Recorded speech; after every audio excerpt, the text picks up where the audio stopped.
అత్తమ్మ చెప్పేది, బోస్ పుట్టిన తర్వాతే నాకు బుక్కెడు అన్నం దక్కింది అని చెప్పిన ఆ మాటలు గుర్తొస్తున్నాయి ఇప్పుడు ఈ ముద్దని తిప్పుతుంటే. చిన్నప్పటి నుంచి అత్తమ్మ ఎన్ని గోరు ముద్దలు తినిపించారో ఏంటో.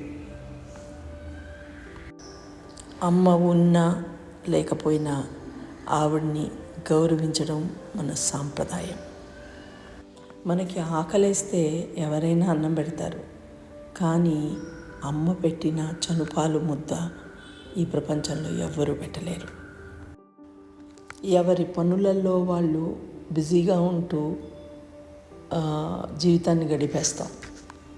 అందుకనేనేమో సంవత్సరానికి ఒకసారన్నా ఇలా కలవాలి అనేసి సంవత్సరికం అంటూ వచ్చింది.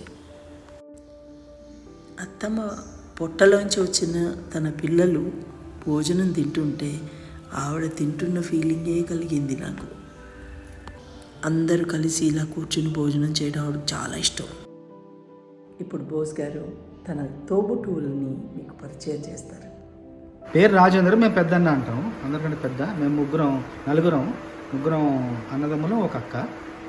ఫస్ట్ పెద్దన్న ముందు, తర్వాత రెండో అన్న కోటన్న, మూడు అక్క మరొకరాన్ని, నేను చిన్నవాడిని, రెండో అన్న కోటన్న. నేను పాటలు పాడుతుంటే తను తబలా కొట్టేవాడు, కంజీరా కొట్టేవాడు. గుళ్ళో భజనలు చేసేటప్పుడు తను గుళ్ళో తబలా కొట్టేవాడు. గుళ్ళో అన్ని అంటే ఈ వాద్య ప్రకారం తను వాయించేవాడు.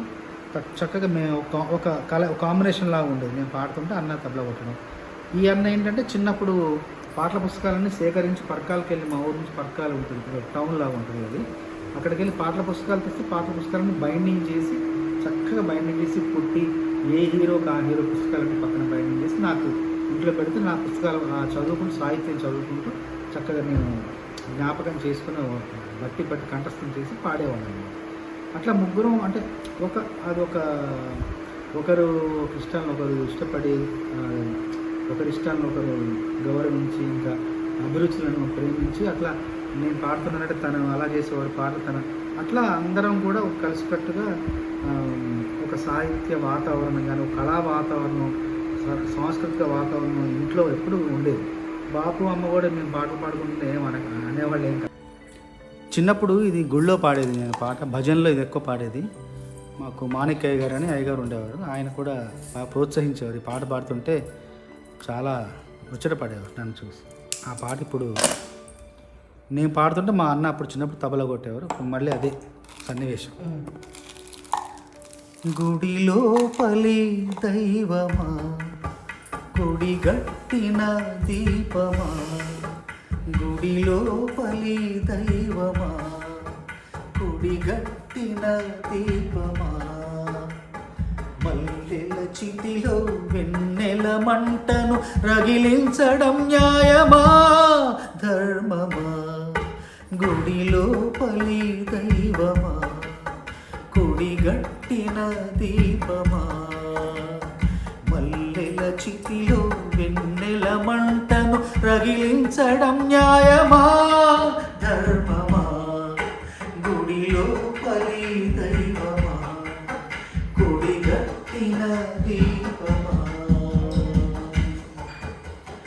జీవితమే ప్రశ్న అని, సావడమే బదులు అని, జీవితమే ప్రశ్న అని, సావడమే బదులు అని, మూడు నాళ్ళ ముచ్చటది ఊడుముల్లది, ఏనాడు వీడనిది ఏడడుగులిది, తెలిసి తెలిసి ముడి పెడతావు, తెలిసి నువ్వే చెడగొడతావు, తెలిసి తెలిసి ముడి పెడతావు, తెలిసి నువ్వే చెడగొడతావు, న్యాయమా ధర్మమా, న్యాయమా ధర్మమా, గుడిలోపలి దైవమా, గుడిగట్టిన దీపమా, మల్లెల చితిలో వెన్నెల మంటను రగిలించడం న్యాయమా ధర్మమా. ఈ పాట నేను పాడి 40 ఏళ్ళు అవుతుంది. అబ్బా 40 ఏళ్ళ క్రితం మా గుళ్ళో పాడేవాడిని. మళ్ళీ మా అన్నయ్యలు మా వదిలి రాగానే ఆ చిన్నప్పటి జ్ఞాపకాలను గుర్తొచ్చి మళ్ళీ ఇప్పుడు పాడాను. 40 ఏళ్ళ తర్వాత ఇప్పుడు పాడుతున్నాను.